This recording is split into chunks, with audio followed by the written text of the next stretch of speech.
And we are live. You know, I never thought I would be writing slide graphics with 3 question marks. I'm usually one who thinks you only need 1 question mark. Right. You only need 1 exclamation point. I'm not doing double exclamation points, but in the YouTube universe, you have to sell things a little bit differently. You've got to have, as former Broncos coach Vic Fangio would say, some oomph to it.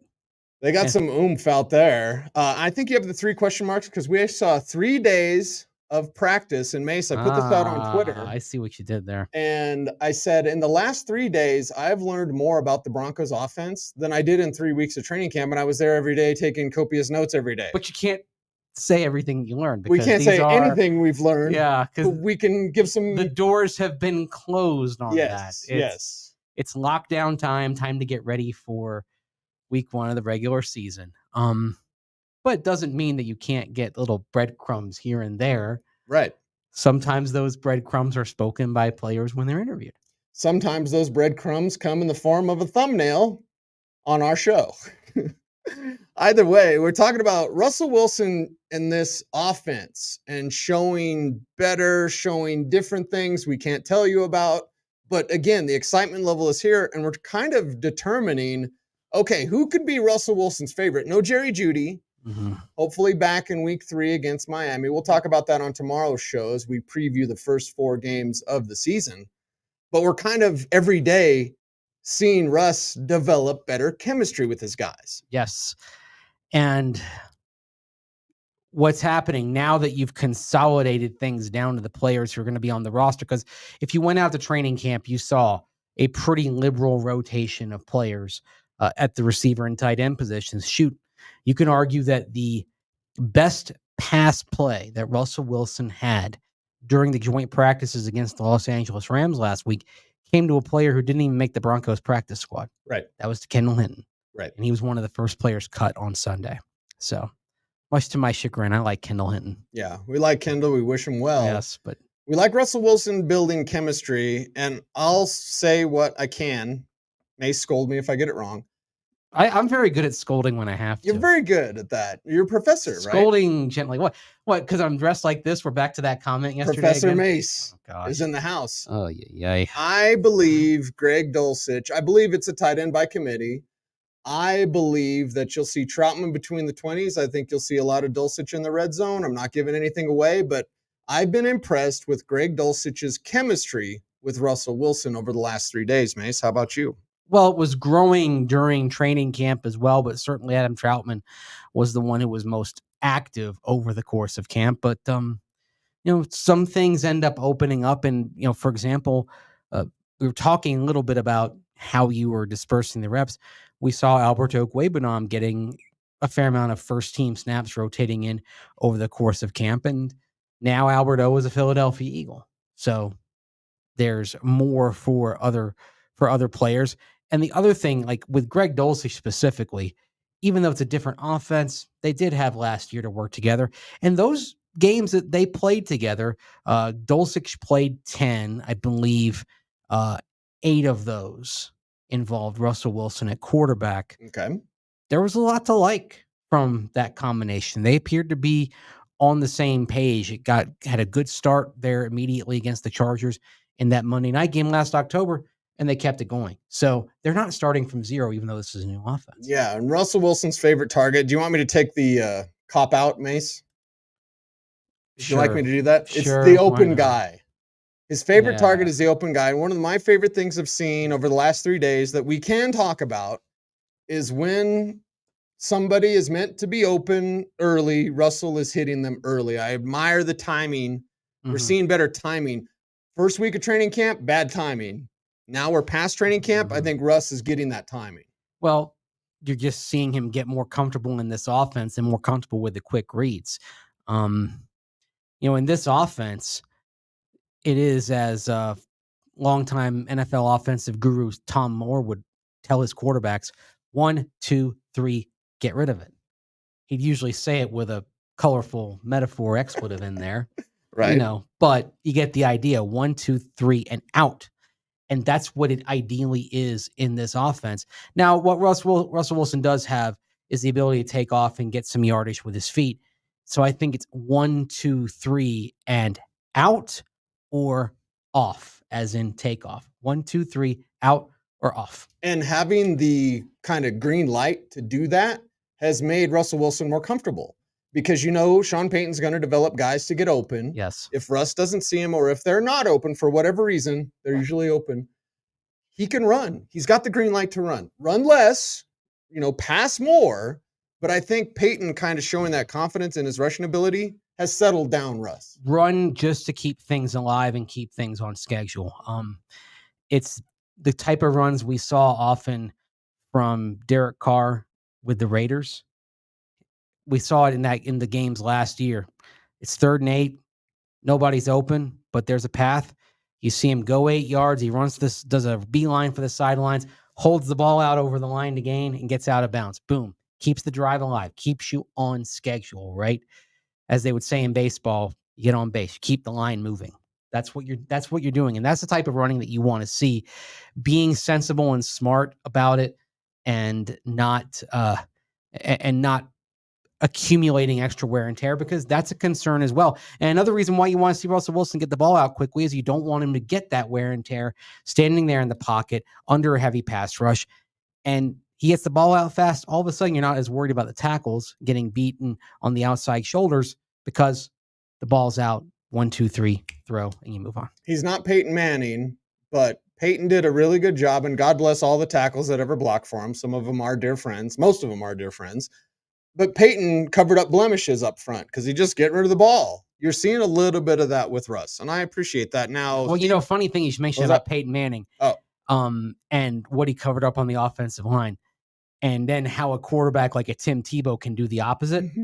Okay, right. In 2011, if you went through all the analytic metrics, the Broncos' offensive line, most analytics consider to be one of the worst in football. Well, Tebow was just darting around trying to figure things out. A lot of those sacks were on Tim Tebow. If there are any Tebow acolytes out there, hate to burst your bubble, but most of those sacks were on Tim Tebow. So the next year, basically the same offensive line for the Broncos. All of a sudden, it's one of the best offensive lines. It's pretty good. What changed? What changed was a quarterback who knew how to make a quick decision. He knew the concept that if you choose not to decide, you still have made a choice. Well, he was making choices. Our guy Steve Johnson in the chat room says, got to be Sutton as Russ's favorite. Again, we can't reveal what we've seen. What I'm going to say, Mace, is I wanted to see more from Sutton over the last 3 days. Not saying that we didn't see It Sutton. Can also be what they were emphasizing in practice. It could be because yesterday because we're not going to see next today. Week's practices at all. No, which is great about this week. We'll see the opening of practice. We'll see individual periods, but we're not going to. This is it. Today was the last practice that we see. That you and I will watch all the way through until the Shrine Bowl practices. And this year they're in Frisco, Texas. Not Vegas anymore. Oh, that's too bad. That was fun. Just when we got used to it in Vegas, but either way, that we were in a good routine in Vegas. Yes, stay not too far from UNLV. Mm-hmm. Scoot on over. I stayed at the palm Virgin trees Hotel. in the background you could in walk Vegas. A block, and you were there. Yeah, you could. You had the skyline of the Strip in the background. Mm-hmm. It was great. Great weather. A little cool. That's okay. It's desert cool in the wintertime. Yeah, and in January when we're coming from Colorado, we'll take that. I liked it. I enjoyed that week there. I'm interested. Anyway, I'm hijacking this, talking about the Shrine. That's how we can get. Somewhere our pot stoner degenerates saying Shrine game. How about this? Is that part of the game that people play? Yes. When there's drinking games and other games for this show. Yeah. Just follow the chat room, everybody. I want to play the beautiful bean footage of Brandon Johnson. You had a couple questions to Brandon Johnson about studying the Saints playbook. How much did he do that? Here's what Brandon Johnson had to say to Mace. How much studying did you did kind of a film of Sean's offenses in New Orleans over the offseason? A good amount, especially because, coaches do a good job of showing us cut up, so how exactly they want plays run, splits, assignment, and things like that. So we watched a good amount. Is that kind of why you're excited about opening things up, because you watched some of that film and you've seen definitely what that looks like? Especially because the coach has had so much success in the NFL, and it's going to be good. Opening things up. Now, I hate to do this back to back. I hated your angle though. I was right next to you, I baby. just taken my bucket hat off. My hair looks awful. Your hair looks great now, though. Well, I've had like 3.5 hours to, to clean To up, to trim? polish things off. Okay. Bring out my best, get ready for the hot lights of television up there. Right. Yeah. Polish things off. We got a flask. But anyway, I want to play this because talking about open Sometimes things up. I have a flask. Yes. Okay. Open things up. You didn't see anything in training camp at the preseason. And listen to what Brandon Johnson is 12 seconds, and it's incredible. Listen to what Brandon Johnson said today. I'm excited to see the playbook like fully opened up. You know how preseason is, we get a watered down version. We're trying to, run basic plays, make sure everybody knows what they're doing. But I can't wait until he really opens up the playbook. I'm excited. Really open up the playbook, Mace. We got to, and that's the great thing about this week.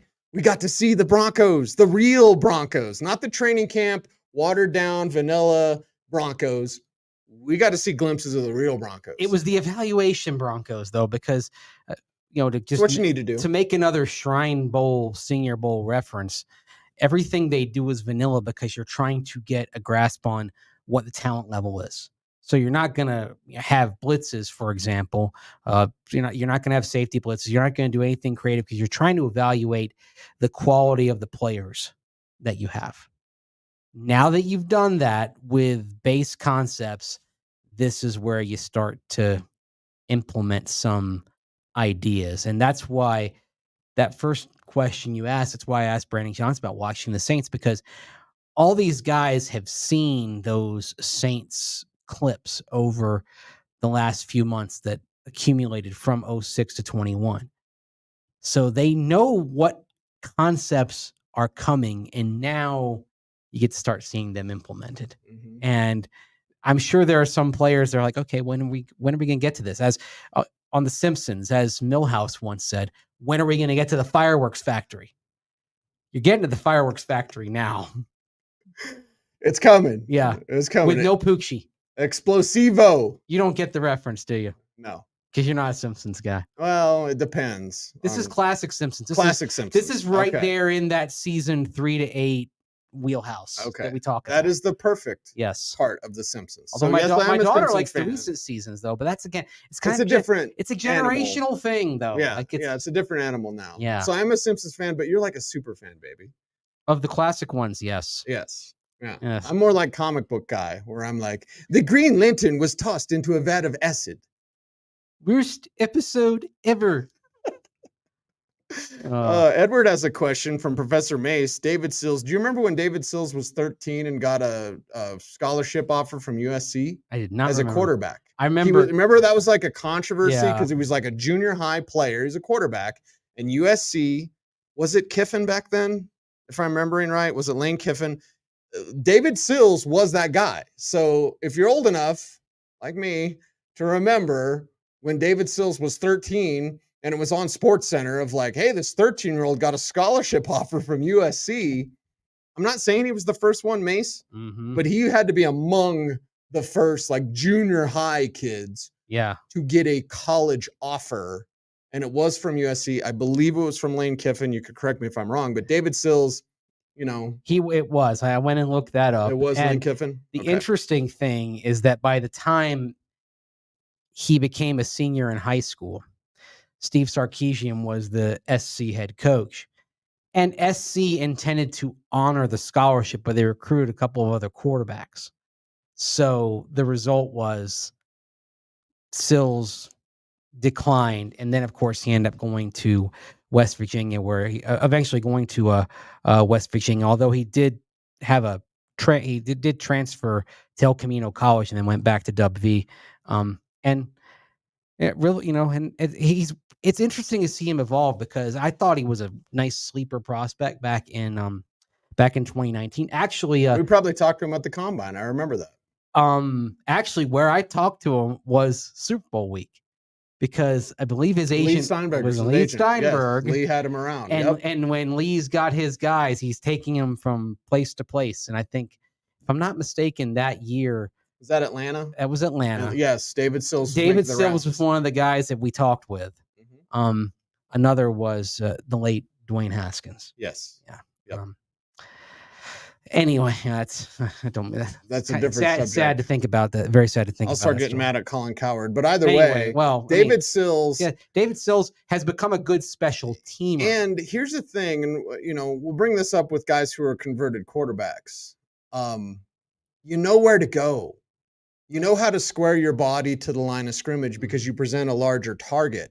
So anytime there's a converted quarterback that goes to tight end or to wide receiver, it's like, hey, you know the soft spot in the zone. You know how to be a quarterback's favorite. So David Sills, back end of the roster guy, but I appreciate the skills that he brings to the field. I'm thinking something else as well. With Sean Payton, we know Oh, no. Are you going to say it? You can't say it. Do you give him some Taysom Hill looks? We haven't seen that. Let's get Full creative disclosure, here. We haven't. We have not seen that. I'm just thinking out loud here. But who is somebody the with Taysom a QB Hill? background? Who is the Taysom Hill on this roster? That's why I wanted them to claim Max Duggan when the Chargers waived him. Everything that you were thinking about with Sean Clifford out of Penn State in the spring, Duggan can do better. Right. And they definitely did their homework on Clifford. That was one I thought maybe the Broncos should think about. To get that kind of gadget change up quarterback in there. Peyton's very creative on this sort of thing. So who's to say that he hasn't thought about that? But anyway, put a pin in it. You could see there will be some gadget stuff that we've seen. We haven't seen Sills do that. We couldn't tell you if we did. But there is some gadget stuff. Sean Payton's going to be creative. For 3 days, we saw creativity. Yes, we did. Oh, gosh. He showed us the signal. I got an itch. No, you don't. Yes, I do. You're totally doing I've got you're doing the third base. Oh, God. You're doing the third base coach thing. You're going to make me turn like crimson here. No, I got an itch. Wesley asks, which wide receivers will be active 1 and 2 when Judy's out? I think you'll see more of Marvin Mims than people are thinking, but Mims is going to do everything. We'll see a lot of Brandon Johnson, too. Yes, a lot of Brandon Johnson. The question is who's going to be up because there's probably going to be a practice squad activation. I would guess Phil Dorsett or Lil Jordan Humphrey for special teams. Okay, yeah. Lil Jordan maybe getting a big shot. Don't do that when I'm drinking, baby. Why? What, did you almost spit it out? Yes. Oh, God. All right. It is Orange and Blue today. We're presented by Sean Ponda. It's good to see the real offense out there. We're finally only getting to the second topic. We got it a little bit earlier. Yeah. We got a little bit earlier. Okay. Real brief on Jaleel McLaughlin. He's been the first to practice. He's been running steps at 6 a.m.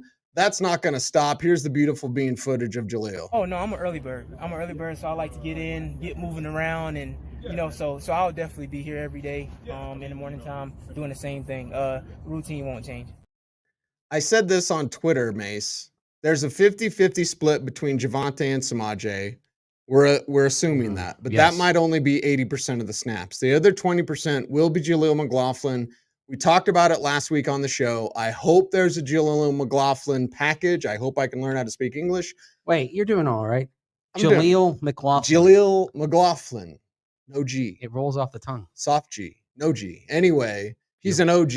And confirmation, gosh, there will be, and I believe his mother on Twitter liked it. It's Tanya McLaughlin. Yeah. So shout out his mom. He said his mom was the first person that he called when he knew he made the 53. Of course. You gotta love that, man. You gotta love Jaleel McLaughlin. The backstory on his mom and his family, of course, is that for a time during his childhood in North Carolina, they were experiencing homelessness and literally living out of a car. So like his mom made sure the kids were still going to school and everything and still involved with activities and sports and things like that.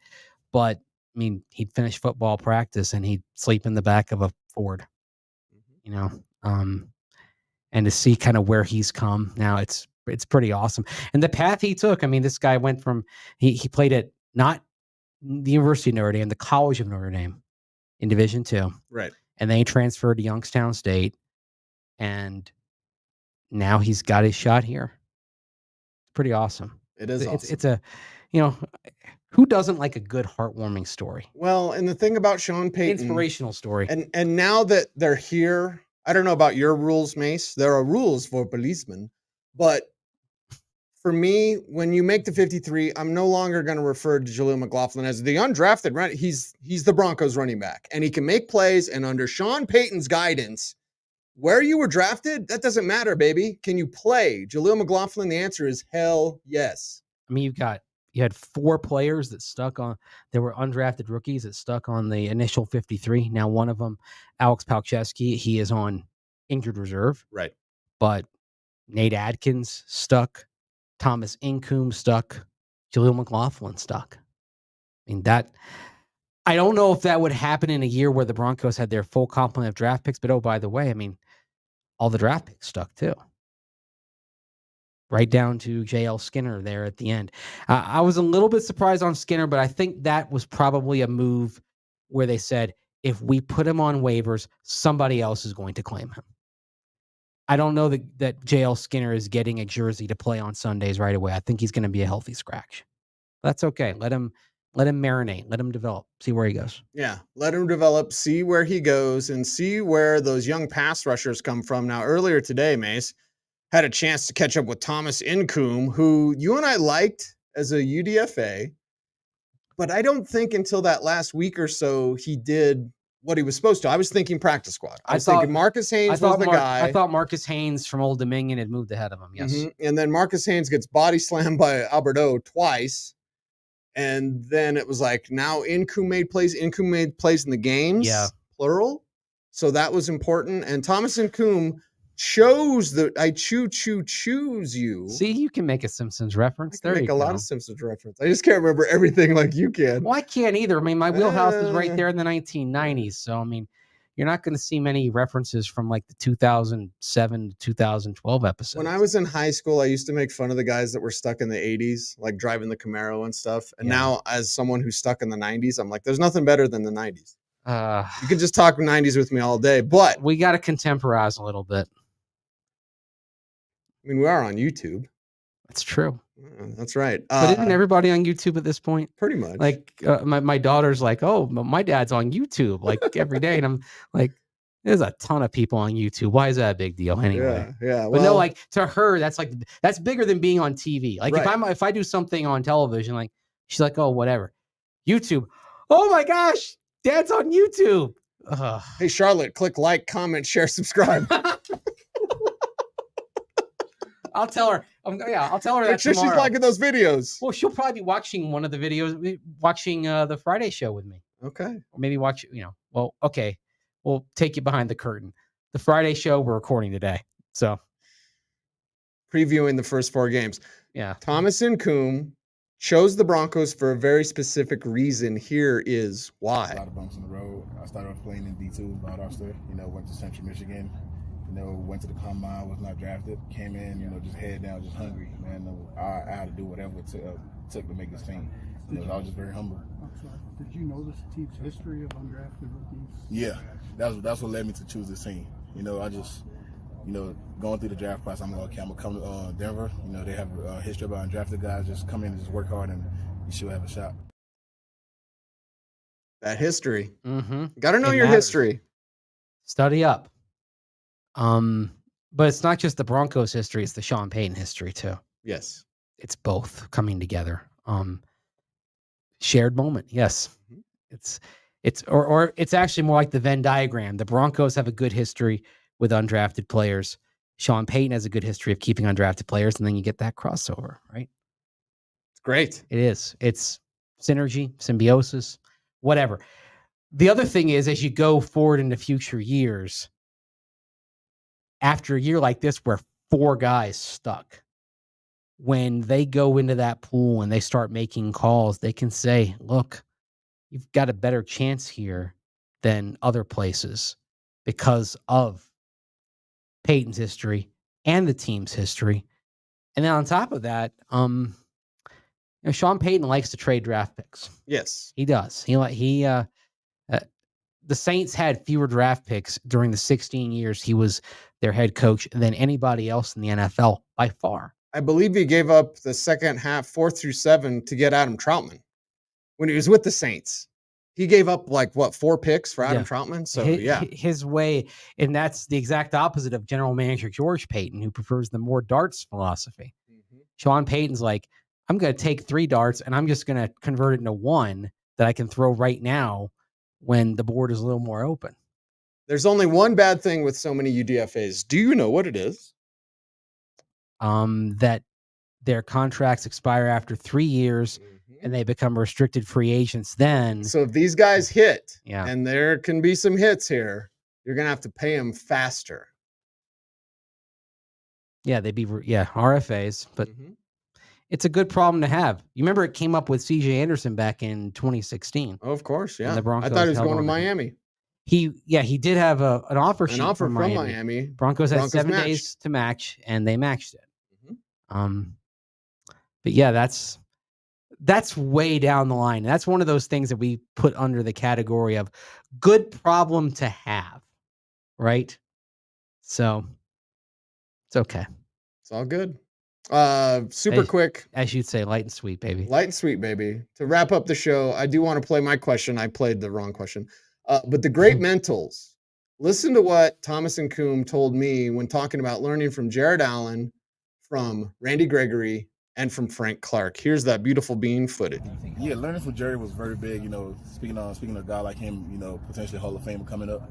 You know, just learning from his game, what he did in the past, and how he did to get where he's at right now. Just, you know, adding everything I can learn from him to my toolbox. Just soak everything in. What about Randy Gregory and Frank Clark, learning from those veterans every day? Great mentors, man. Great mentors. Going in the fan, they tell you, like, oh, you need to fix your hand placement, you need to do this and that. Come out here and fix it, and you're going to see the improvement just right in there from what they just told you in the meeting. And it's that improvement, Mace, that we've seen from Thomas and Coombe, because he's a fast learner. Mm-hmm. They did their homework on these undrafted guys. It was interesting to kind of hear Coombe, but also Jaleel McLaughlin and Nate Adkins. They all talked about how the Broncos were in on them. With Nate Adkins, he said that was the only visit that he had. You're allowed to have 30 in-person visits at your team facility with prospects. The only one that Nate Adkins had with any NFL team came with the Broncos. And they wanted to draft him. George Payton said that the other day. Yeah. So there you go. Nate, the thing is also, like, looking at these 4, I think Coombe and Nate Adkins, they had in mind to make the 53 all along. I don't believe that was the case with Palczewski and Jaleel McLaughlin when they signed them. They were of a lower priority, but they came in, played well, outplayed others. And, so often everyone says, oh, football is a meritocracy. It's not always that way. There are areas in which certainly not in the coaching ranks. Yes. I mean, we could do good old boy network. We could do a week's worth of shows about that one. Yes, we could. It's not the perfect meritocracy that its defenders would have you believe it is. But there are times when it is. And I would argue that with these 4 undrafted players, it very much was a meritocracy. They did earn their spots. Yes. And you love to see it. You love to see those young men out there putting in the effort, and that effort paying off. Orange or blue today. And super quick, shout out to our international. You said it yesterday. I said we're going global, baby. I think that's why this person under the handle the Pearl Jam Experience is maybe checking in. So Melbourne, Australia. What time is it in Melbourne now? Okay. Are they about like it's tomorrow? I bet it's tomorrow. It's Friday in Melbourne. Are they not 15 hours ahead at this time? Maybe 16. Put another shrimp on the barbie. Like, I think it's probably mid-morning in Melbourne, or early to mid-morning. So yesterday on the video, we had comments, and make sure if you're in the chat room, you comment on the video as well. It helps the YouTube algorithm, puts us in front of more people, and we thank you for that. We had someone from Mexico City. We had someone from Ireland, someone from the UK. So yeah, we're already global, baby. Yeah. So anyway, let's see if I can Melbourne's time zone. Melbourne time zone. You know, I was looking up the world time zone. Hot Stoner Degenerates up there in Greeley. So shout out Greeley. English. Do you speak it? Do you speak English and what? All right. Hey, I'm going to have the current time in Melbourne as we do this. Okay. 8:02 in the morning. Wow. Good morning. So I was a little bit off. Have a cup of coffee. Yeah. Don't have the shrimp on the bobby. Have a cup of coffee. Although I think because of the, well, you know what though? Because of the UK influence on Australia, I think it's probably more tea than coffee down there. Yes. But that being said, you can get a lot. You can get coffee anywhere basically at this point. So coffee's kind of taken over a lot of places. You know, Ted Lasso would say that tea is hot brown water, but I'm still a tea drinker. I think it's terrific. Okay. Hey, Dom says we're badass. We're badasses. Yeah, there you go. Thanks, Dom. Oh. Says, how about some Baileys in that coffee? Well, it is Friday. No, tomorrow's Friday. Today's Thursday. Well, if you're in Melbourne, it's Friday. Ah. That's what I'm saying. Yes. And it's 5 o'clock. They say it's 5 o'clock somewhere. Yes, indeed. It's just past 5 o'clock a.m. on Friday in Jakarta. It's also just past 5 o'clock p.m. in the Midwest right now, in the Central Time Zone. It's only weird if you make it weird. He's Andrew Mason. I make everything weird. I take. You make everything fun. Oh, gosh, stop it. Making him blush.